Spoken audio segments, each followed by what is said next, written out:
কত দিন, কত মাস, কত বছর, অপেক্ষার শেষ কোথায়? পরিস্থিতি কবে বদলাবে? এই প্রশ্ন যাদের মনে ঘুরপাক খায় তাদের জন্য এই ভিডিওটি। কত দিন, কত মাস, কত বছর ধরে চুপচাপ অপেক্ষা করছেন। বাইরে থেকে কেউ বোঝে না, কিন্তু বুকের ভেতরটা জানে কতটা না বলা কষ্ট জমে আছে। মুখে হাসি জোর করে ধরে রাখা, সৌজন্য সাক্ষাৎ করা, না ভালো লাগলেও দৈনন্দিন কাজ শেষ করতে হয়। মনে ভাবনা, চেষ্টা করছি, প্রার্থনা করছি, তবুও কেন সব কিছু এত কঠিন? ঈশ্বর সবচেয়ে ভারী পরীক্ষা দেন তাদেরকেই, যাদের ভেতরে সবচেয়ে শক্ত ঈমান লুকিয়ে থাকে। অপেক্ষা কখনো বৃথা যায় না, যদি তা ঈশ্বরের উপর ভরসা রেখে করা হয়।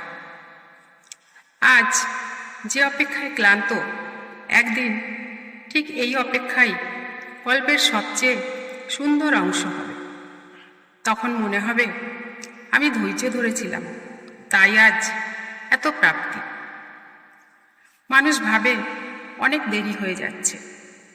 ঈশ্বর কখনো দেরি করেন না, তিনি ঠিক সময়েই সব দেন, যে সময়টা যার জন্য সবচেয়ে উত্তম। মাঝে মাঝে তিনি মানুষের পরিস্থিতি বদলান না, বরং মানুষের ভেতরটা বদলান, ধৈর্য বাড়িয়ে দেন, বিশ্বাস শক্তি বাড়িয়ে দেন, আর প্রস্তুত করেন বড় কোনো নিয়ামতের জন্য। বীজ যখন মাটি নিচে চাপা পড়ে তখন সে অন্ধকারে থাকে, চাপ সহ্য করে, একদিন ভেঙে যায়। ঠিক তখনই তার ভেতর থেকে জন্ম নেয় নতুন জীবন। জীবনও ঠিক তেমন, যে মানুষটি অন্ধকারের জীবনে আছে, এই অন্ধকারই একদিন তাকে আলো দেখাবে। কখনো মনে হয় সবাই এগিয়ে যাচ্ছে, শুধু আমি পিছিয়ে আছি।